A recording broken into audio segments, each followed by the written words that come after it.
Hey guys, welcome to my next video. This week I'm going to talk about iMac 19 and my experience I had in April this year. So stay tuned after the intro.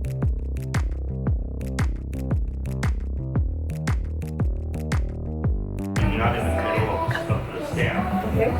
Press the right thumbstick down. Hold the Yes, and hold that. Now move your hand to where you want to be. The iMac 19 is a concept art industry convention where students, professionals and studios are coming together every year in Paris. I had the opportunity this year to go to Paris and to meet a lot of those amazing people and amazing artists.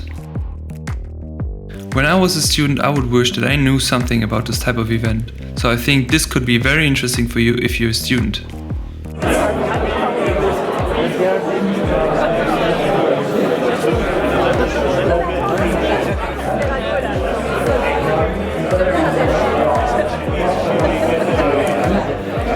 In the main area you could find everything from art books to preset up stations where you could try out new programs.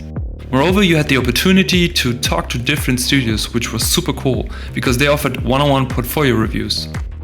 What I really liked is that it was basically possible that you stumbled on your most favorite artist who was running around there in this area because everything was open. Other than that, you could have very nice, interesting conversation with people because everybody was friendly and very outgoing.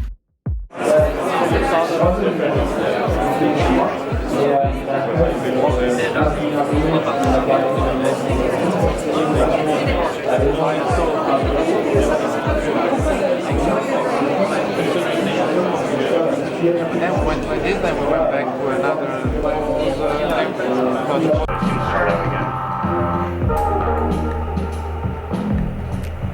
Besides from the presentations and all the other areas, I was very lucky that I was able to attend the workshop with Feng McManus, who's incredibly talented.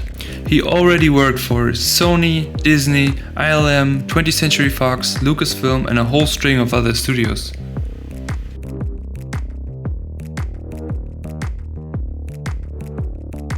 In the workshop we could try out VR sculpting in Medium, and he shared his thoughts, experience and his workflow with us.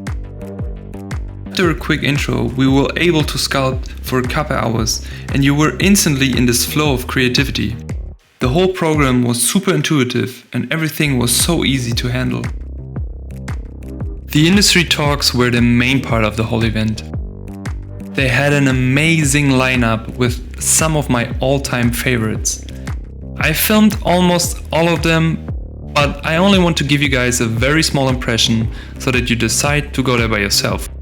And through themes. Because again, visual hopping in an image really has to do with a lot of things when it comes to themes that are interconnected with lines. Because that's what it is, you know. It's like a game. Composition is like a fun game where you just do that hopping in the best way you can.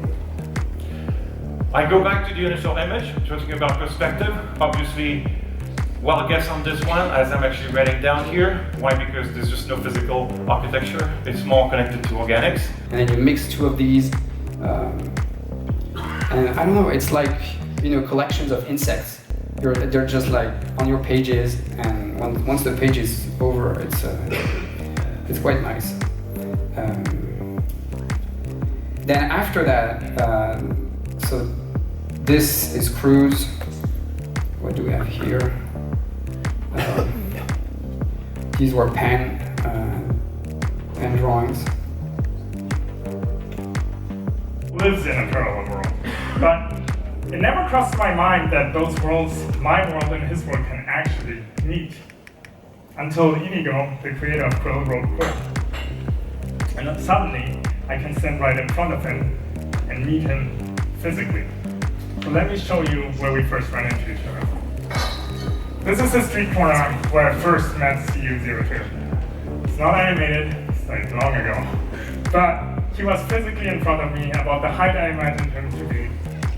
And I could actually walk around him, which was a magical moment for me. It was groundbreaking. I was saying, I'm actually inside my mind. This is phenomenal. And he looked like the way I imagined because I painted him. But I loved it, and I thought, oh, it'd be cool to take that idea, this boy that having whatever he's saying, like in this image, he's sort of giving the death rites to this dying doe. And I thought its spirit is leaving. All these runes mean something, I don't know. I knew when I was doing it. I don't know Old English rune anymore. Actually, most of the conversation on the job wasn't about the image I did. They all loved it. All the conversation, and I have the biggest email threads in my entire life on the size of the ruins, what the ruins should say, and then like the president of Sony's coming in and the marketing lead, okay, the ruins need to, like they were all talking about just what it was saying. Sometimes it's nice to go farther afield. This is a Japanese wooden bucket from the 18th century. Fits perfectly in Tolkien, nobody notices anything.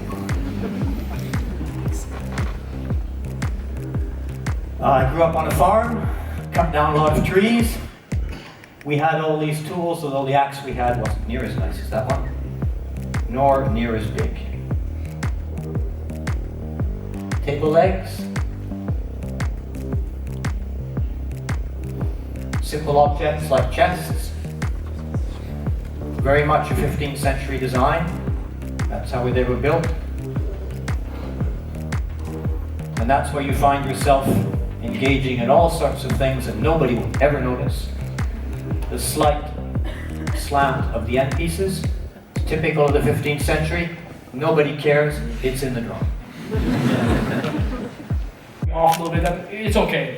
The CPU is freaking powerful. It's got SLL, GTX, blah, blah, blah. That sells the product. But it's very different than Apple. Here's another example with architecture. So, functional form.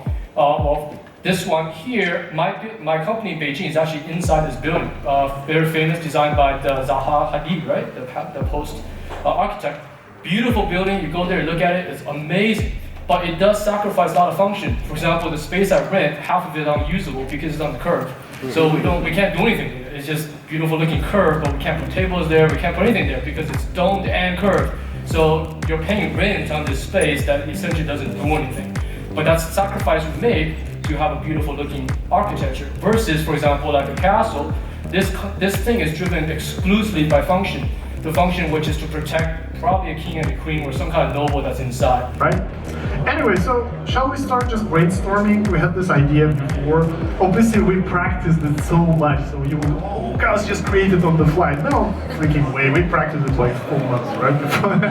Anyway, but I think let's do like a lab scene or the robot scene that we obviously practiced before, but we'll pretend like it's the first time, right? And what's great about it, like, for example, let's say I'm an art director, I'm gonna really quickly sketch it, like very quickly. Andrea, you can watch. Today I'm just watching. Okay. Right? Prepare your money, by the way. Anyway, I think I have this scene in mind. There will be a character here, like blah blah blah. We'll have a bunch of characters around. And like when I do one character, it's very they're all watching as well. And then like we have some medical arms here, blah blah blah. So it's very sketchy version, but already here like we can start thinking about composition, right?